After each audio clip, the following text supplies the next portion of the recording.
যদি আমি আপনাকে বলি গোটা পৃথিবী আসলে দেনার ফাঁদে বন্দী আর এই ঋণের অঙ্ক $300 ট্রিলিয়ন, আপনি কি বিশ্বাস করবেন? হ্যাঁ, পৃথিবীর মোট আয়ের 3 গুণ এখন দেনা। কিন্তু সবচেয়ে ভয়ঙ্কর প্রশ্ন হলো, এত টাকা কার কাছে যায় আর কে আসল মালিক এই দেনার সাম্রাজ্যের? আজকের ভিডিওতে আমরা জানব কেন প্রতিটি দেশ ঋণে ডুবে আছে, কে টাকা ধার দেয় সরকারকে, কিভাবে ঋণ অর্থনীতিকে চালায়, ঋণ ভালো নাকি খারাপ, দেশ যদি ঋণ শোধ করতে না পারে তখন কি হয়, আর সবচেয়ে বড় চমক, দেনার আসল নিয়ন্ত্রক কারা। প্রথমে আসি মূল প্রশ্নে, কেন প্রতিটি দেশ ঋণে ডুবে আছে? বাস্তবতা হলো, সরকার কখনোই যথেষ্ট টাকা আয় করতে পারে না। কর আদায় যতই হোক, ব্যয় সবসময় বেশি। তাই উন্নয়ন, রাস্তা, শিক্ষা, সেনাবাহিনী চালানোর জন্য সরকারকে ধার করতেই হয়। কিন্তু কার কাছ থেকে? এই ধার আসে সাধারণ মানুষের ট্যাক্স থেকে নয়, আসে বড় বড় ব্যাংক, ধনী বিনিয়োগকারী, এমনকি অন্য দেশ ও আন্তর্জাতিক প্রতিষ্ঠান থেকে।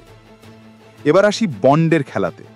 একটা বন্ড হলো সরকারের দেওয়া প্রতিশ্রুতি, আমাকে এখন টাকা দাও, আমি পরে সুদ সহ ফেরত দেব। যেমন আমেরিকার বন্ড কিনে থাকে চীন, জাপান বা ধনী বিনিয়োগকারীরা। ভারতের বন্ড কিনে নেয় IMF, ওয়ার্ল্ড ব্যাংক কিংবা অন্য ধনী দেশ। অর্থাৎ পৃথিবীর প্রতিটি দেশ আসলে অন্য কারো কাছে ধার করছে। কিন্তু ঋণ সবসময় খারাপ নয়।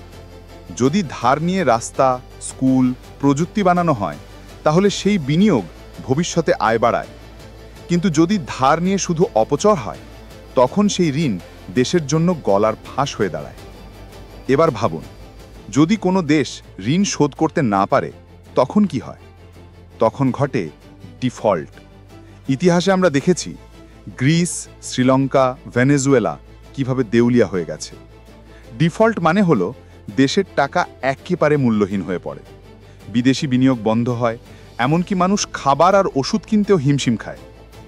এবার আসল চমক, পৃথিবীর প্রতিটি দেশ দেনার মধ্যে ডুবে আছে, কিন্তু আসলে কেউ না কেউ তো সেই দেনার মালিক। কারা তারা? আন্তর্জাতিক দানব IMF আর ওয়ার্ল্ড ব্যাংক, ধনী দেশ যেমন আমেরিকা বা চীন, আর বিশ্বের সবচেয়ে শক্তিশালী বিনিয়োগকারীরা। তারা এই ঋণের খেলায় কোটি কোটি ডলার মুনাফা করে। অর্থাৎ দেশগুলো যত বেশি ঋণে ডোবে, তাদের ব্যবসা তত বেশি ফুলে ফেপে ওঠে। শেষ কথা, গ্লোবাল ডেট সিস্টেম আসলে এক বিশাল ফাঁদ, যেখানে সরকারগুলো আজীবন ঋণ শোধ করতে ব্যস্ত, আর কয়েকজন শক্তিশালী প্রতিষ্ঠান ও ধনী বিনিয়োগকারী হয়ে উঠছে আসল বিজয়ী।